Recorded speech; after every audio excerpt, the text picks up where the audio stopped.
Everybody dies, don't they? Everybody come back, don't they? Isn't that so? You tried to get into the locked drawer today, didn't you? How do the dead come back, Mother? What's the secret of the dead come back? The Middle Toe of the Right Foot by Ambrose Bierce. From Can Such Things Be by Ambrose Bierce. Copyright by the Neil Publishing Company by permission of the publishers. 1. It is well known that the old Manton House is haunted. In all the rural district near about, and even in the town of Marshall a mile away, not one person of unbiased mind entertains a doubt of it. Incredulity is confined to those opinionated persons who will be called cranks as soon as the useful word shall have penetrated the intellectual domain of the Marshall advance. The evidence that the house is haunted is of two kinds. The testimony of disinterested witnesses who have had ocular proof, and that of the house itself. The former may be disregarded and ruled out on any of the various grounds of objection which may be urged against it by the ingenious, but facts within the observation of all are material and controlling. In the first place, the Manton House has been unoccupied by mortals for more than 10 years, and with its outbuildings is slowly falling into decay, a circumstance which in itself the judicious will hardly venture to ignore. It stands a little way off the loneliest reach of the Marshall and Harriston Road, in an opening which was once a farm, and is still disfigured with strips of rotting fence and half covered with brambles, overrunning a stony and sterile soil, long unacquainted with the plough. The house itself is in tolerably good condition, though badly weather-stained, and in dire need of attention from the glazier. The smaller male population of the region, having attested, in the manner of its kind, its disapproval of dwelling without dwellers. It is 2 stories in height, nearly square, its front pierced by a single doorway, flanked on each side by a window, boarded up to the very top.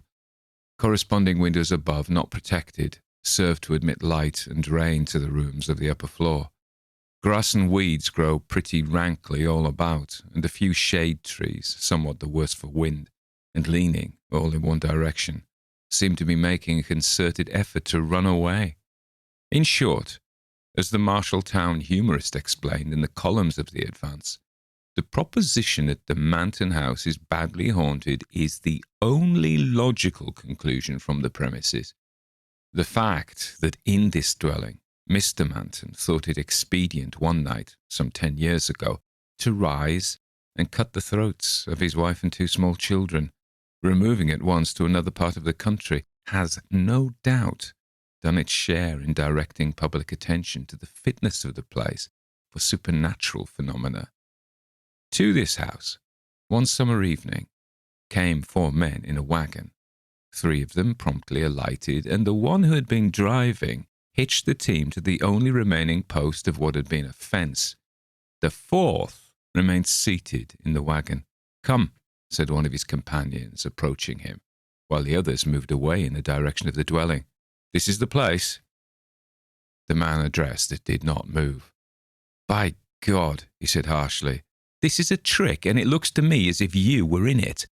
"Perhaps I am," the other said, looking him straight in the face and speaking in a tone which had something of contempt in it. "You'll remember, however, that the choice of place was with your own assent left to the other side. Of course, if you're afraid of spooks—" "I'm afraid of nothing," the man interrupted with another oath and sprang to the ground. The 2 then joined the others at the door, which one of them had already opened with some difficulty caused by rust of lock and hinge. All entered. Inside it was dark, but the man who had unlocked the door produced a candle and matches and made a light. He then unlocked the door on their right as they stood in the passage.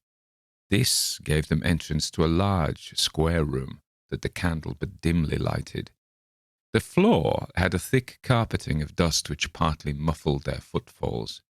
Cobwebs were in the angles of the walls and depended from the ceiling like strips of rotting lace, making undulatory movements in the disturbed air.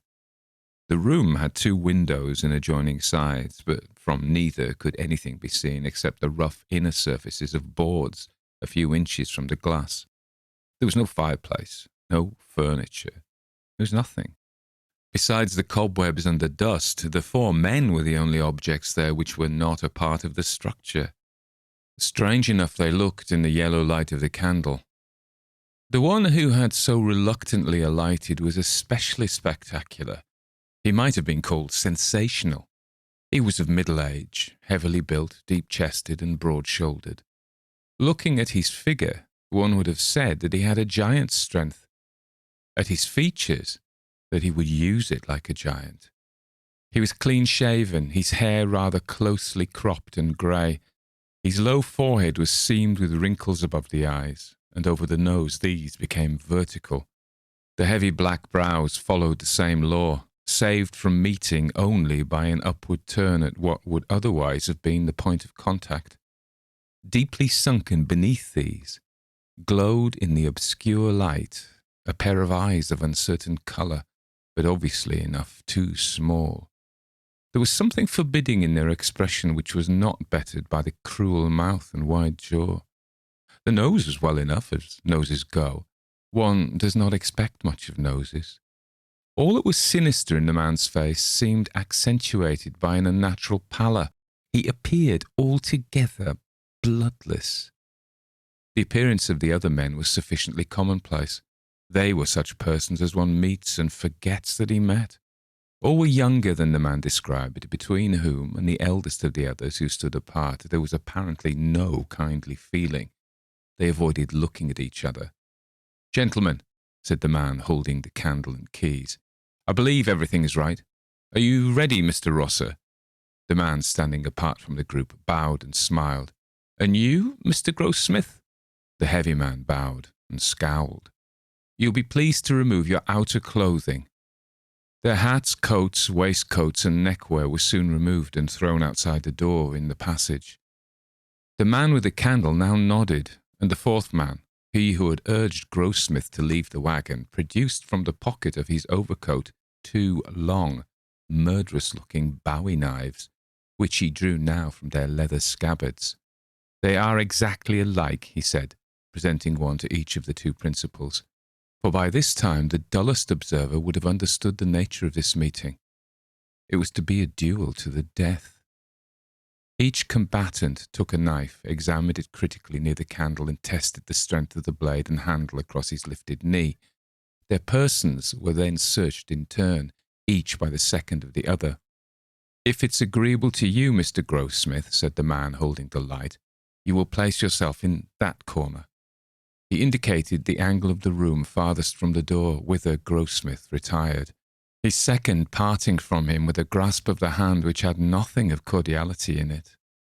In the angle nearest the door, Mr. Rosser stationed himself, and after a whispered consultation, his second left him, joining the other near the door. At that moment, the candle was suddenly extinguished, leaving all in profound darkness. This may have been done by a draught from the open door. Whatever the cause, the effect was startling. "Gentlemen," said a voice which sounded strangely unfamiliar in the altered condition affecting the relations of the senses, "Gentlemen, you will not move until you hear the closing of the outer door." A sound of trampling ensued, then the closing of the inner door, and finally the outer one closed with a concussion which shook the entire building. A few minutes afterward, a belated farmer's boy met a light wagon which was being driven furiously toward the town of Marshall. He declared that behind the 2 figures on the front seat stood a third, with its hands upon the bowed shoulders of the others, who appeared to struggle vainly to free themselves from its grasp. This figure, unlike the others, was clad in white, and had undoubtedly boarded the wagon as it passed the haunted house. As the lad could boast a considerable former experience with the supernatural thereabouts, his word had the weight justly due to the testimony of an expert.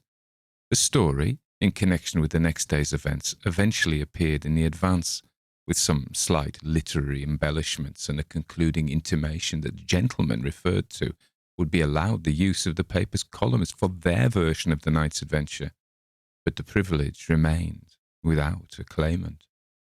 2. The events that led up to this duel in the dark were simple enough.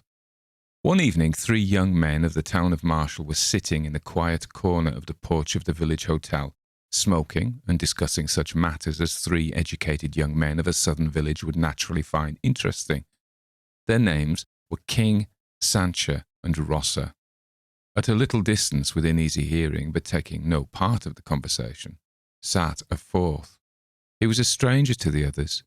They merely knew that on his arrival by the stagecoach that afternoon, he had written in the hotel register the name of Robert Grossmith. He hadn't been observed to speak to anyone except the hotel clerk. He seemed indeed singularly fond of his own company, or as the personnel of the Advance expressed it, grossly addicted to evil associations. But then, it should be said in justice to the stranger that the personnel was himself of a too convivial disposition fairly to judge one differently gifted, and had moreover experienced a slight rebuff in an effort at an interview.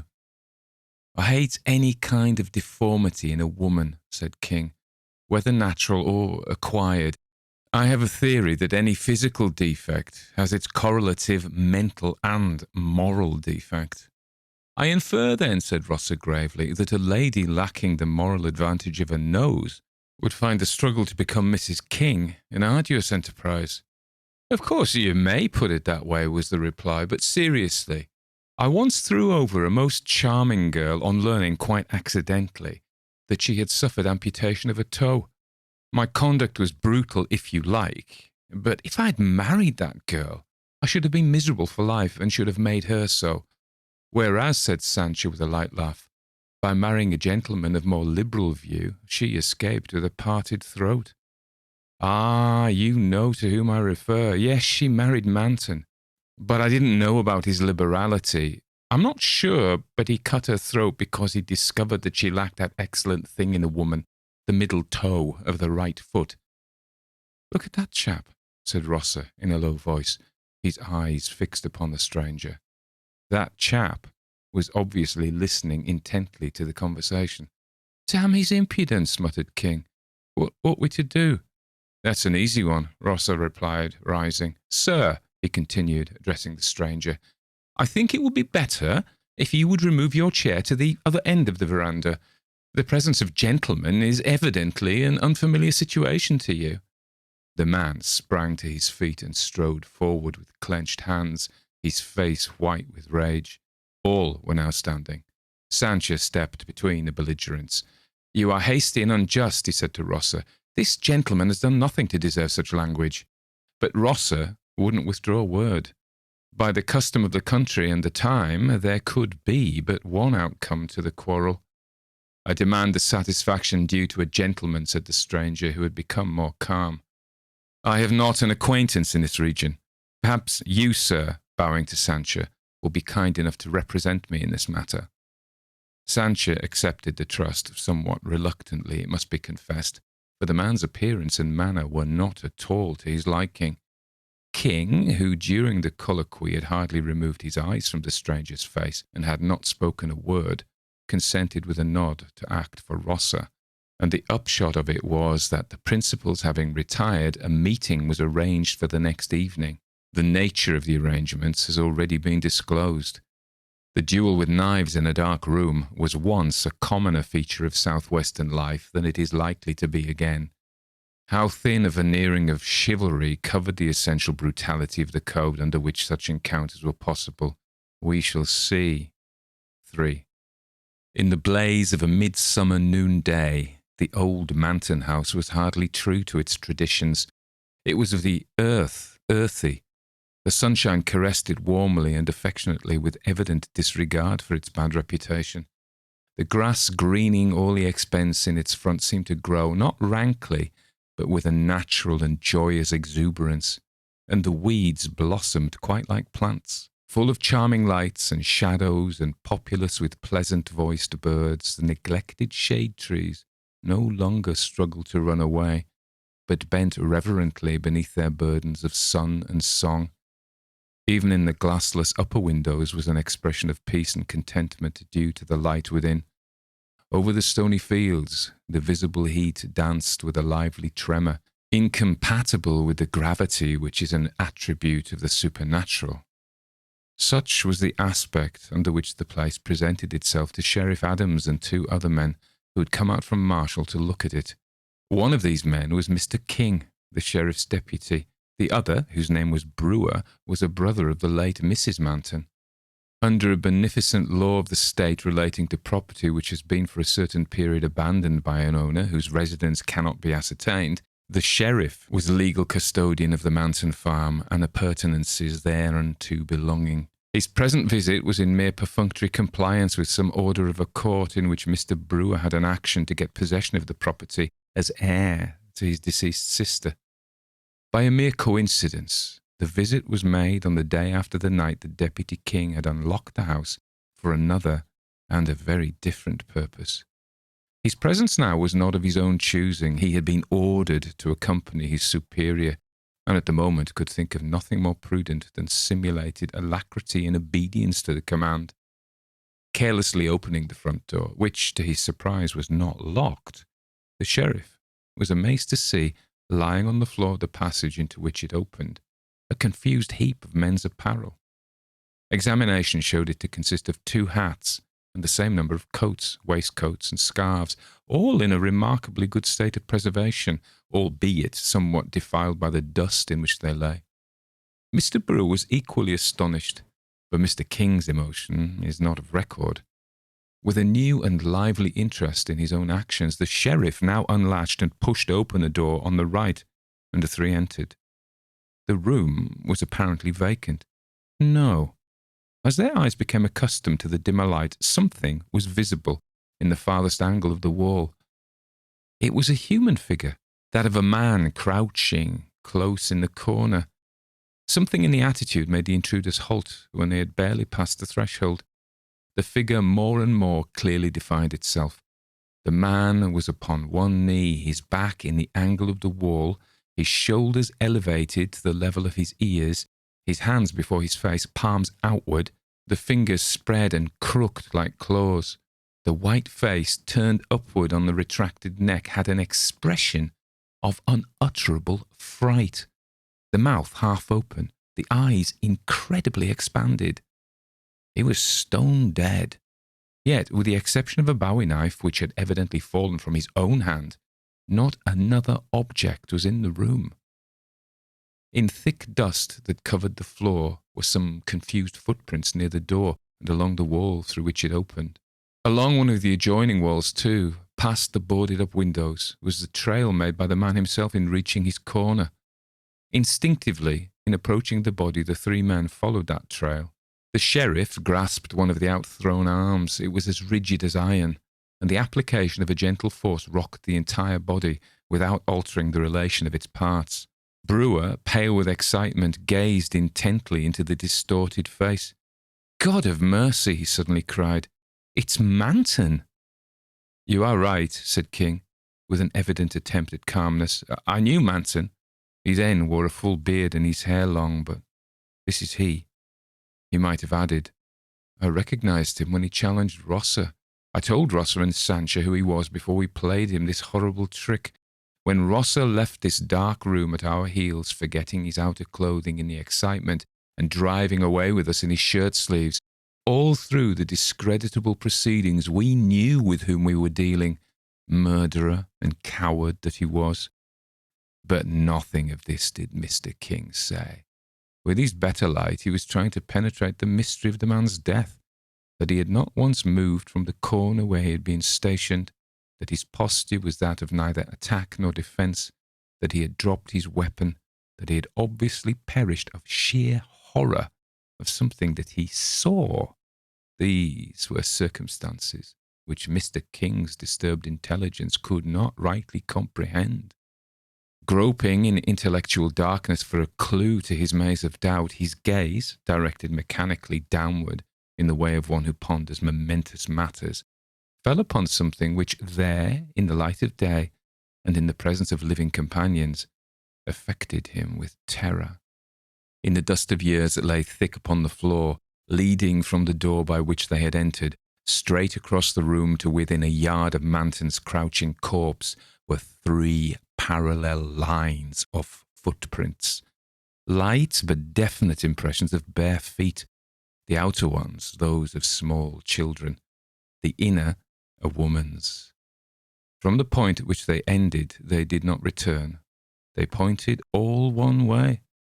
Brewer, who had observed them at the same moment, was leaning forward in an attitude of rapt attention, horribly pale.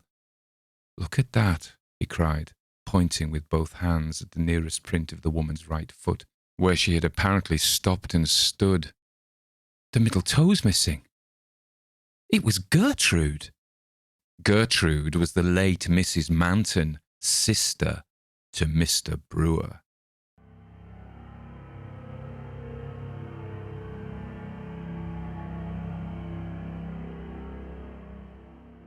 That was the middle toe of the right foot. I hope I've got the foot right. Yeah, I think it was by Ambrose Bierce, and that was recommended by 23/23 just in April this year, which isn't very long ago at all. It seems longer ago that it was recommended. I've done another one today, so I thought I'd just do a shortish one because, as you know, I'm going camping, so I want to have them ready to come out. I hope 23/23 isn't offended if I wonder whether that is his or her real name. I'm only saying that because I can imagine if they were playing out and the mother called for them for tea, like my mum would call me for tea. "Tony, it's tea time, fish fingers and beans." We didn't just have that, to be honest. I remember one time I was in my shorts and I ran through a big patch of nettles and I was halfway through before I realised I was really stung, and then I had to go through it to get out, and I was quite unwell with them. Anyway, that has got nothing to do with this story at all. Now, I wonder if you remember Dwayne Hayes. Now, Dwayne Hayes is from Arkansas, and I did one of his stories about a dragoon, which I thought was a soldier, but in fact it's a big gun.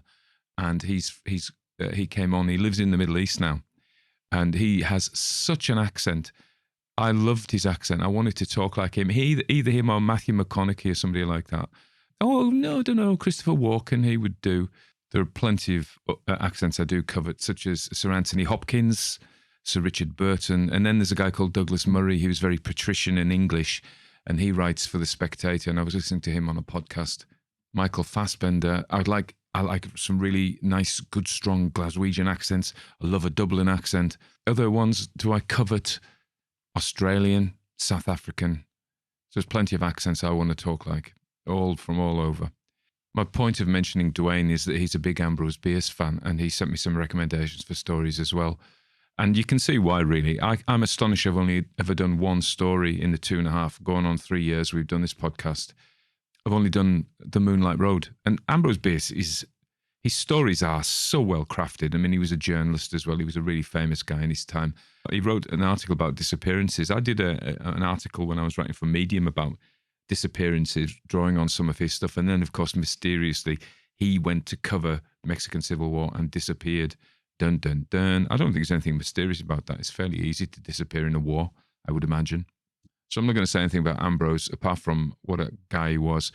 He reminds me of O. Henry in that his short stories are so well crafted. So let's have a think about this one.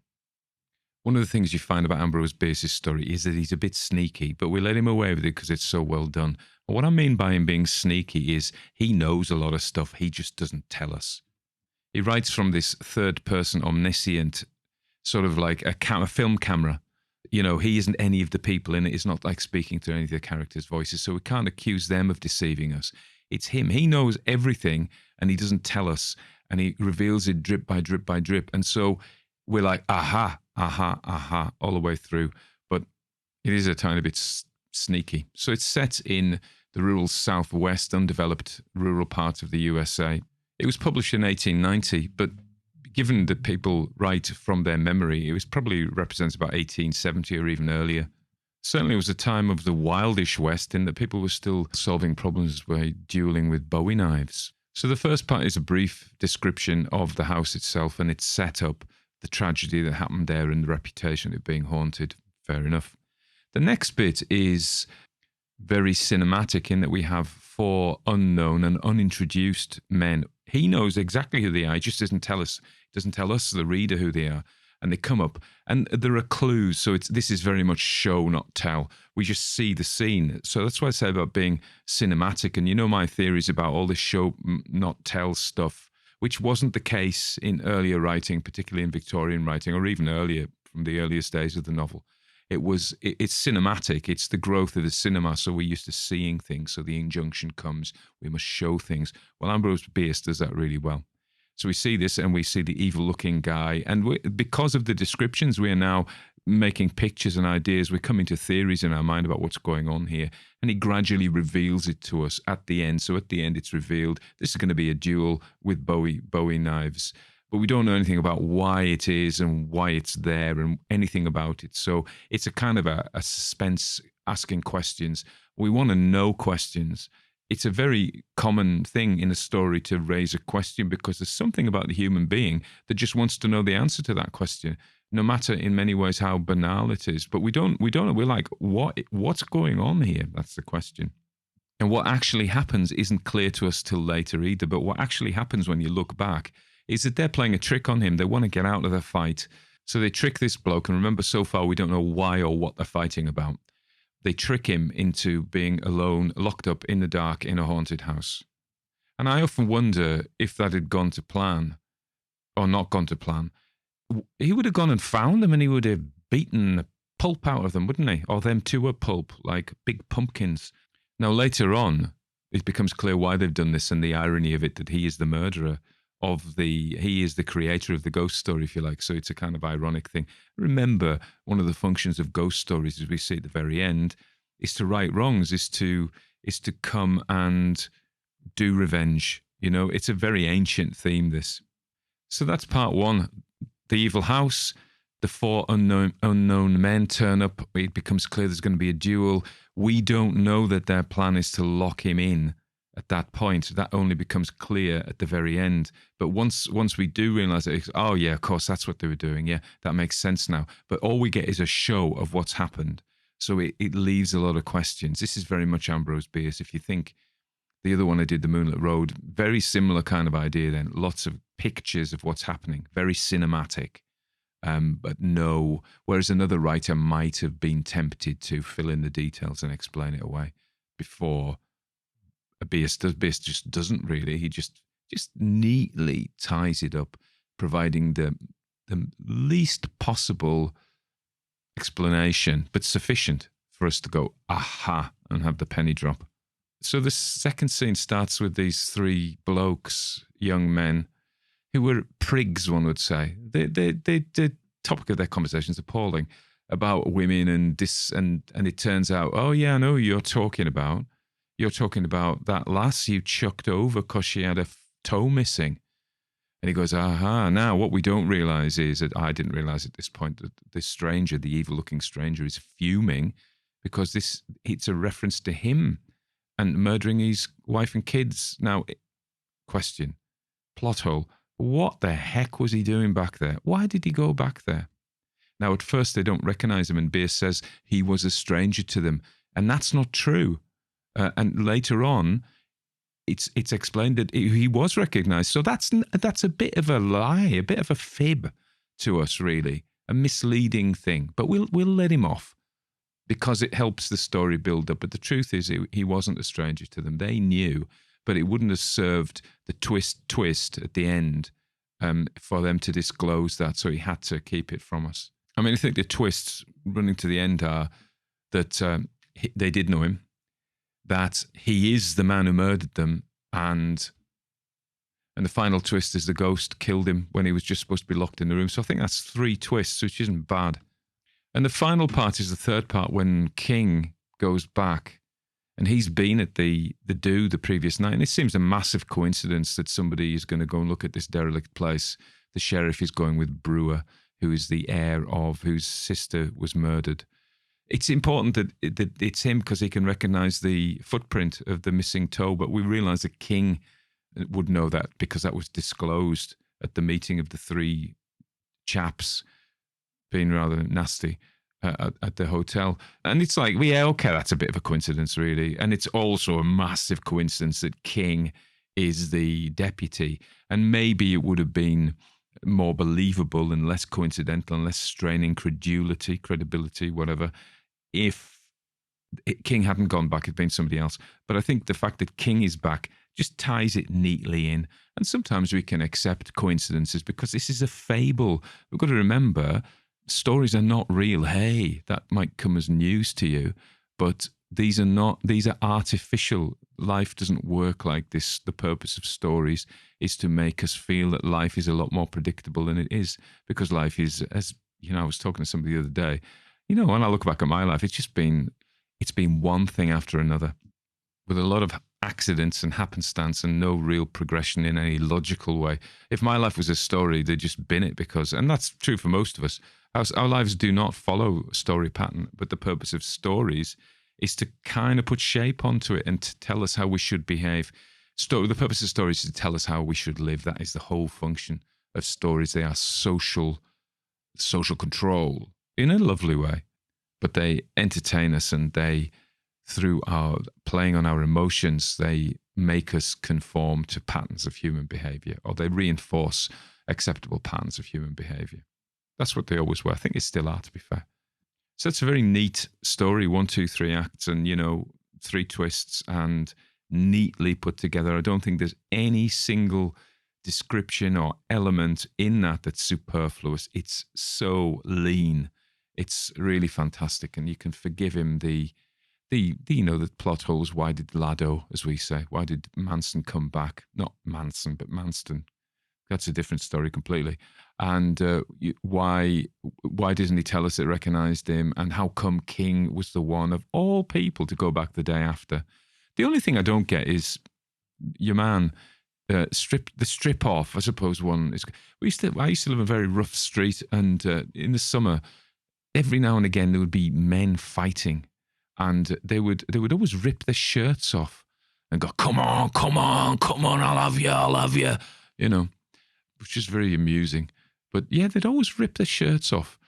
So I think it's something to do with that. Just, it's not even slightly more genteel. I mean, a knife fight's a knife fight. There's nothing heroic about it, is it really? Even if you want to call it a duel, it's just some blokes pulling blades on each other. Let's not dignify it. So anyway, you said, yeah, why did he do that? And why did he escape without his clothes? And the only thing I can think of about that is when the witness, the farm boy, saw them, he saw this guy in his shirt sleeves. It may have been intended to be a reference to a ghost, in that, oh, is this a ghost? You know, that might be the only thing. Ambrose will have known. You know, I don't think anything got past Ambrose until the very end, of course. Is he still alive? Is he like Elvis or King Arthur? Are they kind of just still waiting somewhere, ready to come back and save us? I don't know what Ambrose would save us from.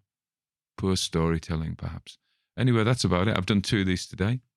I got a new phone today, so I've been setting that up. It's Saturday. Sheila's at Glastonbury at some spiritual sisters crystal thingy, which I love Glastonbury, actually, but I wasn't invited. It's a fair way from us, but I wasn't invited because I'm not a spiritual sister or a sister at all. I do have a sister, a half-sister, but I'm not one. Anyway, I can't think of any other anecdotes and personal sharings.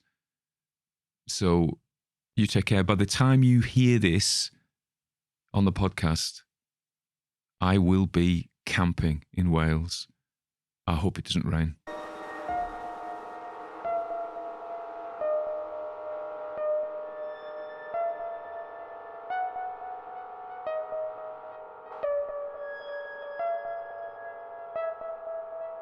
Everybody dies, don't they? Everybody come back, don't they? Isn't that so? Isn't that so? Isn't that so? Isn't that so?